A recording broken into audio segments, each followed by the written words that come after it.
चमोली के माणा गांव में ग्लेशियर टूटने से भारी तबाही, 47 मजदूर अभी भी दबे हुए हैं, रेस्क्यू ऑपरेशन जारी है। नमस्कार दोस्तों, स्वागत है एक बार फिर से आप सभी का प्यारा उत्तराखंड में। तो इस वीडियो में इस खबर के बारे में आपको विस्तार से बताते हैं कि कहां पर ग्लेशियर टूटा है उत्तराखंड में और कितने मजदूर 47 मजदूर अभी भी उसमें दबे हुए हैं। पीआरओ के हमारे 57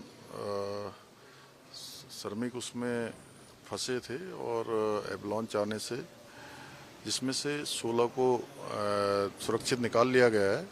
बाकी के लिए सभी प्रयास चल रहे हैं, सभी प्रकार की तैयारियां यहाँ पर कर ली गई हैं। एम्बुलेंस से लेकर आईटीबीपी की मदद ली जा रही है, अन्य संस्थाओं की मदद ली जा रही है।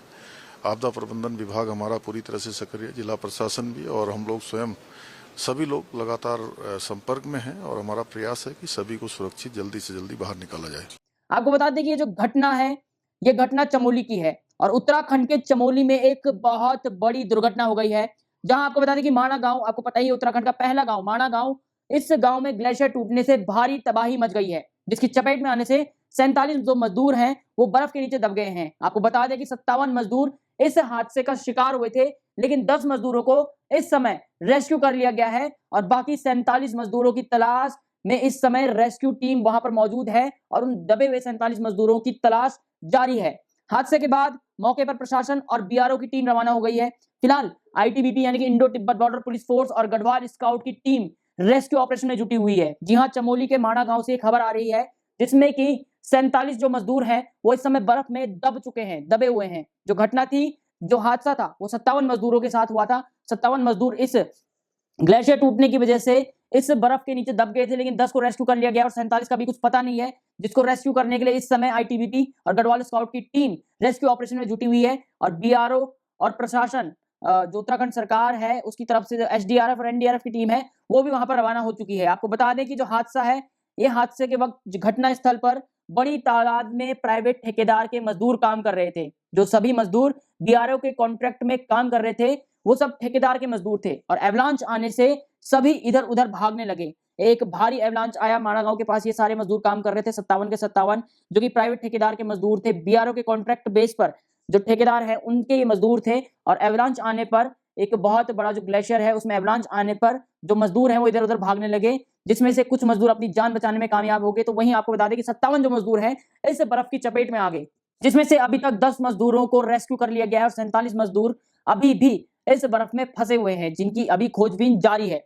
चमोली के जिलाधिकारी की बात करें तो संदीप तिवारी, जो कि चमोली के जिलाधिकारी हैं, उन्होंने आईआरएस से जुड़े अधिकारियों को आवश्यक दिशा निर्देश देते हुए रेस्क्यू कार्य करने का निर्देश दिया है। जिलाधिकारी ने बताया है कि माणा गांव और माणा पास के मध्य में सीमा सड़क संगठन यानी कि बॉर्डर रोड ऑर्गेनाइजेशन के नजदीक हिमस्खलन की सूचना मिली, यानी कि जो माणा पास है और माणा गांव है उसके बीच में जो ये हिमस्खलन हुआ है, जो एवलांच हुआ है, जो एक ग्लेशियर से एवलांच हुआ है, उसकी सूचना मिली थी, जहां पर सेना की आवाजाही के लिए सड़क से बर्फ हटाने का काम किया जा रहा था इन मजदूरों द्वारा।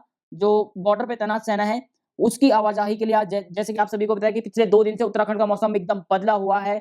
भारी बर्फबारी इस समय पहाड़ों पर हो रही है, चाहे बद्रीनाथ, केदारनाथ, गंगोत्री की बात करें या यमुनोत्री की बात करें, इन सभी जगहों पर जो उत्तराखंड के ऊंचे इलाके हैं, इन सभी पहाड़ों पर भारी बर्फबारी हो रही है। लगभग 10 से लेकर 12 फुट तक की बर्फबारी इस समय देखने को मिल रही है। आज भी मौसम बिगड़ा हुआ है और इस सेना के लिए, सेना की आवाजाही के लिए, जो बॉर्डर पर सेना तैनात है उसकी आवाजाही के लिए सड़क से बर्फ हटाने का काम बीआरओ के कॉन्ट्रैक्ट में ये ठेकेदार के मजदूर काम कर रहे थे। वहां पर ये एवलांच की घटना हुई है, जहां पर 57 मजदूर इस बर्फ में, इस एवलांच में, इस हिमस्खलन के चपेट में आ गए हैं, जिसमें से 10 को अभी तक रेस्क्यू कर लिया गया और 47 अभी भी फंसे हुए हैं। आपको बता दें कि अभी तक की घटना में किसी भी मानवीय क्षति की जानकारी नहीं मिली है, किसी के भी जो मरने की है वो खबर अभी तक नहीं आई है। लेकिन आपको बता दें कि अभी भी 47 जो मजदूर हैं जो फंसे हुए हैं, उनको रेस्क्यू करने का काम जारी है, उनको ढूंढने का काम इस समय सेना के साथ साथ, आपको बता दें कि आईटीबीपी के जवान भी इस रेस्क्यू ऑपरेशन में लगे हुए हैं, सेना के जवान भी इस रेस्क्यू ऑपरेशन में लगे हुए हैं।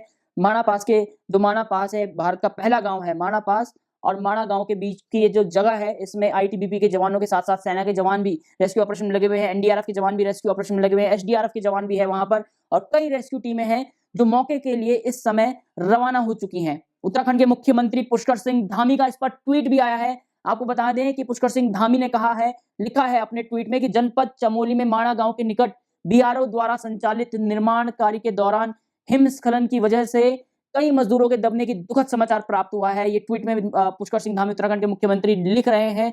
2 बजे का उनका ट्वीट है। आईटीबीपी, बीआरओ और अन्य बचाव दलों द्वारा राहत एवं बचाव कार्य संचालित किया जा रहा है। भगवान बद्री विशाल से सभी श्रमिक भाइयों की सुरक्षित होने की प्रार्थना करता हूं, ऐसा मुख्यमंत्री पुष्कर सिंह धामी अपने ट्वीट में लिख रहे हैं।